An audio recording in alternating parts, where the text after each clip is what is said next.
गरज पड़ा जो बिहड़ों में वह बंदूक पुरानी थी। गरज पड़ा जो बिहड़ों में वह बंदूक पुरानी थी। न डरी डट कर लड़ी वह तो चंबल वाली रानी थी। महान वीरांगना माता फूलन देवी की जन्म जयंती पर आप सभी समस्त देशवासियों को, समस्त बहुजन भाइयों को हार्दिक शुभकामनाएं और माता फूलन देवी की जन्म जयंती पर उन्हें सत नमन। नमस्कार दोस्तों, आपका बहुत बहुत स्वागत है एक बार फिर हमारे YouTube चैनल संगीता जी दमन में। दोस्तों, फूलन देवी एक ऐसी लड़की थी जिनका एक छोटी जाति में जन्म पाना मानो उनके लिए एक अभिशाप बन चुका था। लेकिन फिर भी उन्होंने छोटी उम्र में ही उनकी आंखों में एक ऐसा तूफान, एक ऐसा साहस, एक ऐसा तपन दिखती थी कि मानो ऐसा लगता था कि वो एक बच्ची नहीं बल्कि वो उम्र में बच्ची हो, बाकी उनकी समझ काफ़ी बड़े लोगों तक की थी, क्योंकि वो अपने आसपास किसी के ऊपर अत्याचार होते हुए नहीं देख पाती थी। दोस्तों, बचपन से ही उनका जीवन संघर्षों के बीच घिर चुका था। एक के बाद बहुत सारे जुल्म हो रहे थे। ऊंची जाति के लोग भेदभाव और यौन उत्पीड़न करते हैं और शायद ऐसे में दूसरा कोई होता तो अपनी जीवन को पूरी तरह से खत्म करने के लिए सोचता। दोस्तों, लेकिन फूलन देवी जैसी निडर साहसी महिला अपने ऊपर हुए जुर्मों का ऐसा बदला लिया कि लोग उन्हें इज्जत की नज़रों से देखना शुरू कर दिया। चलिए दोस्तों, जानते हैं कि फूलन देवी ने किस तरह से डाकू से एक राजनेता बनने तक का सफर तय किया। साथ ही साथ उन्होंने अपने ऊपर हुए जुर्मों का मुंहतोड़ जवाब भी दिया। दोस्तों, फूलन देवी के संघर्षों की कहानी की शुरुआत होती है 10 अगस्त 1963 यानी आज ही के दिन से। उत्तर प्रदेश के जालौन में एक छोटे से गांव में मल्लाह परिवार में उनका जन्म हुआ।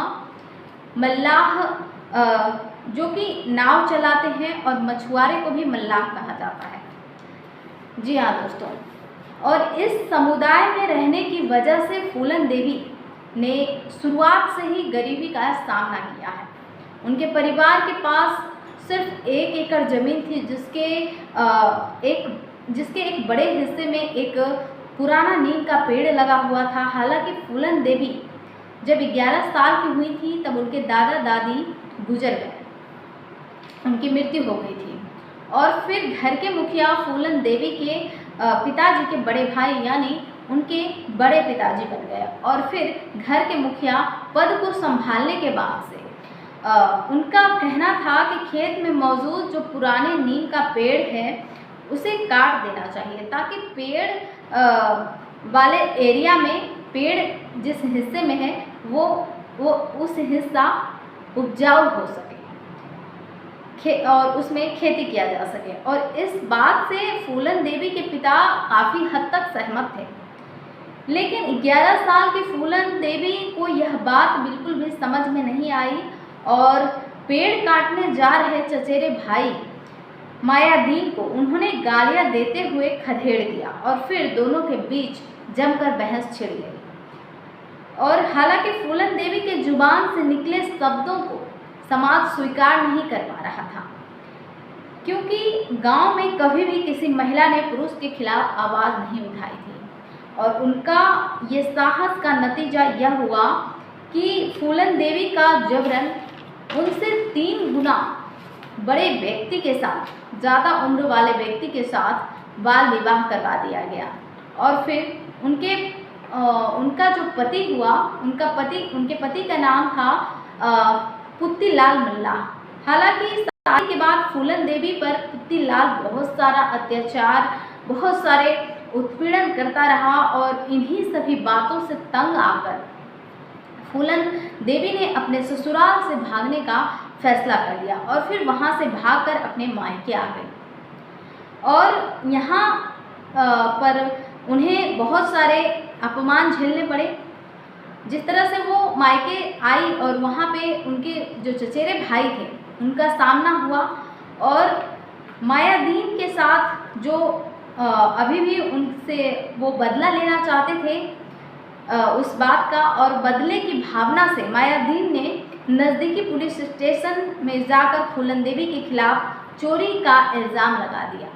फिर फूलन देवी को 3 दिन जेल में बितानी पड़ी। लेकिन शर्मसार कर देने वाली बात यह थी कि इन 3 दिनों में पुलिस वालों ने उनके साथ कई बार बलात्कार किया, फिर डरा धमका कर उन्हें रिहा कर दिया। और जब फूलन देवी अपने घर आई तो उन्हें वापस ससुराल भेजने की साजिश रची जा रही थी, प्लानिंग की जा रही थी। लेकिन ससुराल वाले उन्हें अपनाने से मना कर दिया। लेकिन कुछ पैसे देने के बाद वह राजी हो गए। फूलन देवी कभी भी आमतौर पर अपने ऊपर होने वाले अन्याय का मुंहतोड़ जवाब देती थी। और फिर वो अपने ससुराल आने के बाद उनका पति उन्हें बहुत मारता पीटता और ज़बरदस्ती यौन संबंध बनाने की कोशिश करता और बनाता। और इन सभी बातों से तंग आकर 16 साल की उम्र में फूलन देवी एक बार फिर से अपने ससुराल से भाग निकली। लेकिन इस बार वह अपने मायके नहीं गई, बल्कि उन्होंने 2 वक्त की रोटी के लिए एक डाकू के गैंग को ज्वाइन कर लिया। और इस गैंग में शामिल होने वाली वह पहली लड़की थी। और फिर धीरे धीरे समय बीतने के बाद उनके साहस की वजह से डाकुओं में भी उनका कद बढ़ने लगा।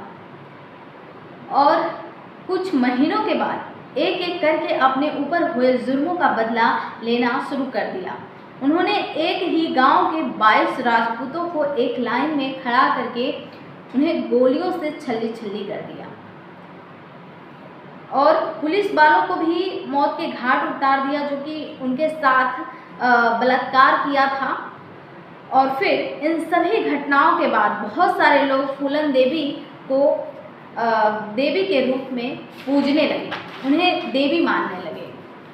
फूलन देवी को जो अपमान के नज़रिए से देखता था, जिस फूलन देवी का अपमान होता था, वहाँ फूलन देवी को सम्मान मिलने लगा। लोग देवी के नज़रिए से देखने लगे, क्योंकि वो अपने हक की लड़ाई लड़ी। उनके ऊपर जो जुल्म हुआ उसका उन्होंने बदला लिया। और फिर यहाँ से 2 साल के बाद फूलन देवी को गिरफ्त में लिया और फिर उनके बचे हुए गैंग ने भी 1983 में पुलिस के सामने सरेंडर कर दिया। और फूलन देवी के ऊपर 48 अपराधों का आरोप था, जिनमें से मल्टीपल मर्डर्स, लूट, फिरौती और अपहरण जैसे मामले शामिल थे। और इसके लिए उन्हें लंबे समय तक जेल में रखने का आदेश दिया गया। हालांकि 11 साल गुजरने के बाद से 1994 में जब मुलायम सिंह यादव की पार्टी सत्ता में आई, तब फूलन देवी के ऊपर लगे सभी आरोपों से उन्हें बरी कर दिया गया और फिर वो जेल से बाहर आ गई। और फिर समाजवादी पार्टी के उम्मीदवार के तौर पर फूलन देवी ने 2 बार लोकसभा सदस्य का चुनाव मिर्ज़ापुर से लड़ा। और हालांकि 25 जुलाई 2001 को दिल्ली के उनके बंगले के बाहर 3 लोगों ने उन्हें गोलियों से भून डाला और इस तरह से फूलन देवी ने दुनिया को अलविदा कह दिया। दोस्तों, फूलन देवी के मर्डर के पीछे शेर सिंह राणा का हाथ कहा जाता है। बताया जाता है कि जिसने 22 राजपूतों को एक लाइन में खड़ा करके मारने का बदला लिया था। तो दोस्तों, यह थी इंडिया मेंबर ऑफ पार्लियामेंट और बैंडेड क्वीन की नाम से पहचानी जाने वाली महिला डाकू फूलन देवी। आप सभी को उम्मीद करती हूँ कि मेरी ये वीडियो पसंद आई होगी।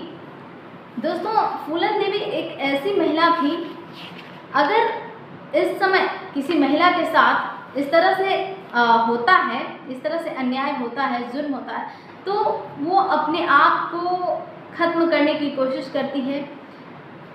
और फूलन देवी एक ऐसी महिला थी जिन्होंने कभी भी किसी के आगे झुकी नहीं, डरी नहीं, और उन्होंने अपने ऊपर हुए अत्याचार का बदला लिया, अपने ऊपर हुए जुर्म का बदला लिया और सभी को एक लाइन में खड़ा करके मार डाला।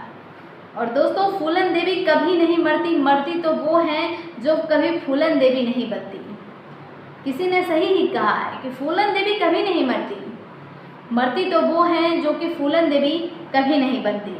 वीरांगना फूलन देवी जी के जन्म जयंती पर उन्हें कोटि कोटि नमन। और दोस्तों आप अपनी प्रतिक्रिया हमें कमेंट में ज़रूर बताएं। जय भारत, जय संविधान। धन्यवाद।